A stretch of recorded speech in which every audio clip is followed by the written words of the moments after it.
A gente vai entender então as opções tributárias envolvendo esse plano de contingência contra o tarifaço. A gente fala agora ao vivo com o William Crestani, tributarista do Pinheiro Neto Advogados. Tudo bem, William? Obrigada por conversar com a gente. Muito bem-vindo. Tudo bem? Boa tarde. Boa tarde, obrigada por conversar com a gente por aqui. Gostaria de entender, antes de mais nada, um pouco da sua visão diante do que foi anunciado até agora. A gente comentou agora há pouco que a expectativa para esse plano de contingência é de que semana que vem alguns dados com relação a tributos sejam divulgados ainda, que são os pontos principais agora nesse caso, mas o geral, o basicão, eles já foram divulgados. Queria entender um pouco sobre esse cenário, olhando para essa questão tributarista. Primeira coisa, do ponto de vista tributário, as principais medidas foram, no caso do drawback, por exemplo, que é um regime aduaneiro das empresas que importam, exportam, sendo muito falado, a possibilidade de ter mais um ano para poder fazer a exportação, que é algo muito importante. E essa possibilidade, ela não depende de uma regulamentação. Então, da forma como ela está colocada na medida provisória, ela já vale.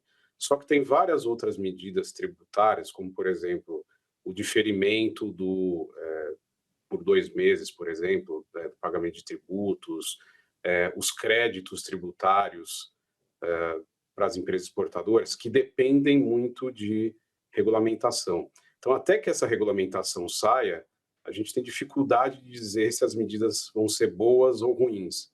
Elas estão na direção certa, mas a falta desse detalhamento dificulta entender a extensão dela, quais são os setores beneficiados, se só vai beneficiar empresas pequenas ou de médio porte, ou se também vão pegar outras empresas um pouco maiores, mas de setores afetados. Até que saia essa regulamentação, e talvez isso aconteça na próxima semana ou nas próximas 2 semanas, a avaliação ela é imprecisa. Tá? É difícil fazer essa avaliação de uma maneira adequada, né?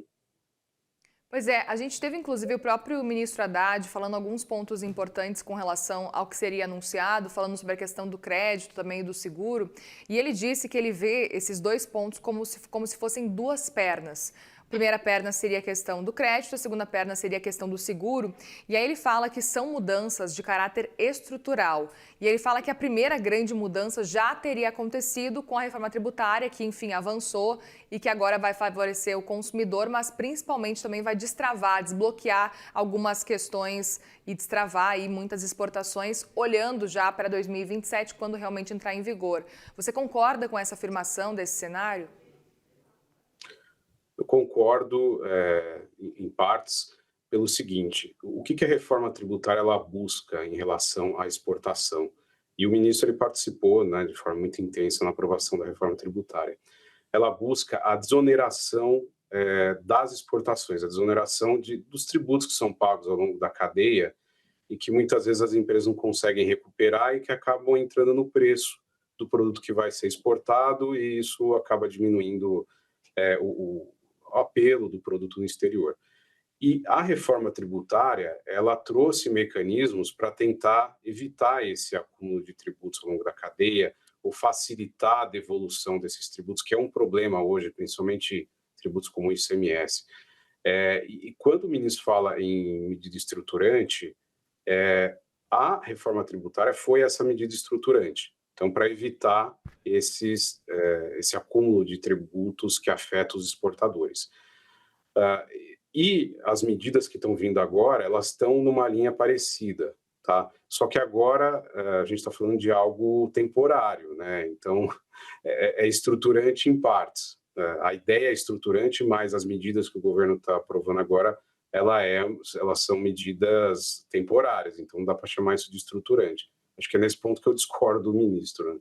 Principalmente nessa questão envolvendo essa mudança estrutural, que é o principal argumento. E enquanto a gente fala, a gente está vendo esse momento, então, que o presidente Lula assina a medida provisória e se reúne ali junto aos seus ministros, Haddad, o vice-presidente Geraldo Alckmin e, claro, os presidentes do Congresso, que precisam também agora aprovar essa medida provisória antes que ela caduque para que ela continue valendo também. A gente ouviu também os ministros falarem que existem outros setores que estão no radar, que não são aqueles que são beneficiados beneficiados nesse momento. São alguns setores que, nesse caso, pelo menos por enquanto, naquela lista de 700 exceções, estão naquela lista e que por enquanto está tranquilo, mas a gente tem Estados Unidos nesse momento fazendo pressão para que outros países comprem mais os produtos dos Estados Unidos. No caso, soja, também no caso algodão. Soja e algodão são esses setores, então, que os Estados Unidos estão fazendo uma força maior. E aí a Haddad deixou claro que são setores que estão no radar neste momento, que agora não serão contemplados, mas que em outro momento, dependendo da situação, isso pode acontecer, eles podem ser contemplados. Como é que você enxerga esse movimento de continuar auxiliando esses setores, continuar auxiliando os exportadores, levando em consideração que a gente está numa situação, um cenário de que a gente não sabe quanto tempo vai durar essa tarifa, a gente sabe que, pelo menos por enquanto, ela não deve acabar? Bom, primeira coisa é que o tarifaço ele acho que tem que ser enxergado como algo dinâmico, ou seja, que pode ser alterado. Essa lista de 700 produtos, ela possivelmente vai ter alterações.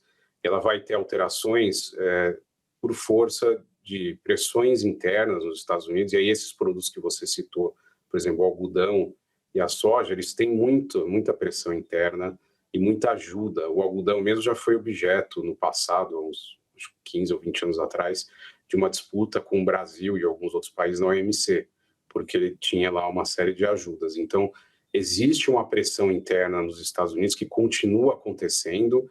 Em alguns casos, os produtos brasileiros competem com esses produtos, então aplicar uma medida, tarifas maiores para esses produtos, ajuda os produtores internos em alguns casos, e isso significa que essa lista deve mudar. Alguns produtos devem entrar, devem sair, e outros produtos podem entrar na medida em que for afetando o fornecimento nos Estados Unidos. Perfeito. Aproveito também para te perguntar, William, se diante aí dessas modificações que a gente está vendo, a gente tem a previsão, inclusive, de que elas durem durante todo o ano de 2026, eventualmente, não sabemos quanto tempo vai durar realmente, mas talvez em 2027 a gente já não tenha esse cenário, mas aí tem a questão da reforma tributária que entra realmente em vigor em 2027. É uma boa substituição nesse caso, se deixar de existir o drawback, nesse caso, né, o drawback para esse caso específico, o reintegra, se volta a ser apenas para os pequenos e microempreendedores e deixa de ser para todos os exportadores dos Estados Unidos. Na sua percepção, é um cenário que agora, com a entrada da reforma tributária em 2027, vai aliviar, ainda assim, acaba suprindo essa demanda? Eu acredito que o alívio vai ser muito pequeno a partir de 2027, porque a reforma tributária, a gente precisa lembrar que ela começa em 27 e vai se estendendo até 2033. E hoje o principal tributo que prejudica os exportadores não é o PIS e COFINS, que é o tributo que vai ser extinto em 2027, né, e substituído por outro, que é a CBS. É o ICMS, tem um acúmulo muito grande de créditos de ICMS que não são devolvidos ou são devolvidos de forma muito vagarosa pelos estados. E o ICMS ele só vai ser extinto pela reforma tributária em 2033. Então, até lá, o efeito da reforma tributária para os exportadores eu acho que vai ser muito pequeno. O regime de drawback ele vai continuar existindo mesmo depois da reforma tributária, porque ele é algo muito importante. Tá? E ele não existe só no Brasil, ele existe em outros países também. Mas eu entendo que a reforma tributária ela vai ter um efeito positivo substancial para os exportadores só a partir de 2033. Antes disso, é pequeno.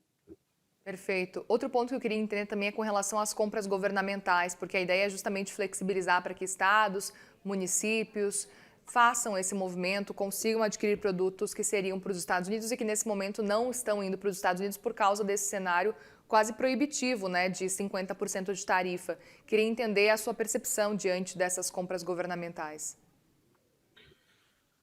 Me parece que a ideia é positiva, mas são nos detalhes que moram os perigos aqui, né? A gente não sabe exatamente quais produtos vão ser adquiridos, em que quantidade, qual o destino desses produtos. E as experiências passadas com esse tipo de aquisição, elas mostram que tem risco de desvio, que tem risco de se comprar coisas que às vezes perdem a validade muito rápida e o governo não consegue dar uma destinação e acaba sendo um desperdício.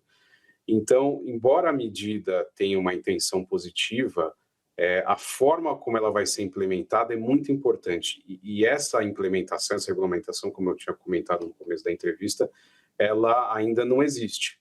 Então, quando ela existir e a gente souber os destinos, os tipos de produtos, da onde vão ser adquiridos, vai ser possível fazer uma avaliação mais positiva. Mas o histórico mostra que precisa ser tomado muito cuidado com o tipo de produto que é comprado e o destino dele, para não ter desvio, para não ser comprado produtos com validade que já se perdeu ou muito curta, enfim. E eu aproveito para te perguntar também, diante dessa expectativa de divulgação de novas informações, inclusive com relação a tributos na semana que vem, queria entender quais são os pontos que a gente precisa ficar atentos para a semana que vem, de o que a gente precisa ouvir de resposta por parte do Ministério da Fazenda, para entender qual é esse cenário que a gente vai começar a entender um pouco mais, né, do que é esse plano de contingência. Claro. Acho que são 2 órgãos que nós precisamos prestar atenção. O primeiro deles é o Ministério da Fazenda, porque é o mais importante nesse papel, mas o Ministério do Desenvolvimento, Indústria e Comércio Exterior também é importante nesse papel, nessa regulamentação. Tá? Tem um ponto da regulamentação que eu entendo que é bastante importante, que é definir quais são as empresas, os setores e produtos que vão ter prioridade no acesso a esses fundos e também no acesso a esse diferimento do pagamento dos tributos. Então, esse é o primeiro item de regulamentação que eu entendo que nós devemos prestar atenção. O segundo item é a definição do que vai ser considerado como percentual de exportação dependente dos Estados Unidos, mínimo para você ter acesso a isso. Então, existem empresas que exportam para os Estados Unidos, mas em graus variados. Então, tem empresas que são muito dependentes de exportação dos Estados Unidos e outras muito pouco. Mas o governo ainda precisa definir que grau é esse. Então, esse é o segundo, a definição desse grau de nível de exportação é o segundo ponto de atenção. E o terceiro, me parece que tem relação com a questão do emprego, né? Então, saber quais são os critérios que vão ser utilizados para dizer se a empresa tem que manter emprego ou aumentar os empregos que já existem hoje é importante.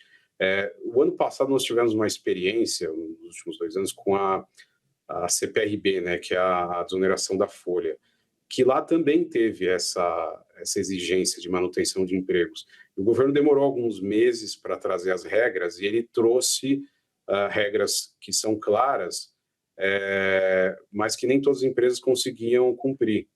E aquelas que não conseguiam cumprir acabaram não conseguindo usar a desoneração da folha. Então, essa definição do que vai ser o nível de emprego e como se calcula isso que a empresa tem que manter para poder ter direito aos benefícios é importante, porque pode ter empresas que não consigam atender esses requisitos e acabam não podendo ter acesso a esses benefícios, né? Muito bem. William Crestani, tributarista do Pinheiro Neto Advogados. Obrigada mais uma vez pela conversa aqui com a gente no CNN Money e volte sempre, viu? Muito obrigado. Boa tarde. Obrigada, boa tarde.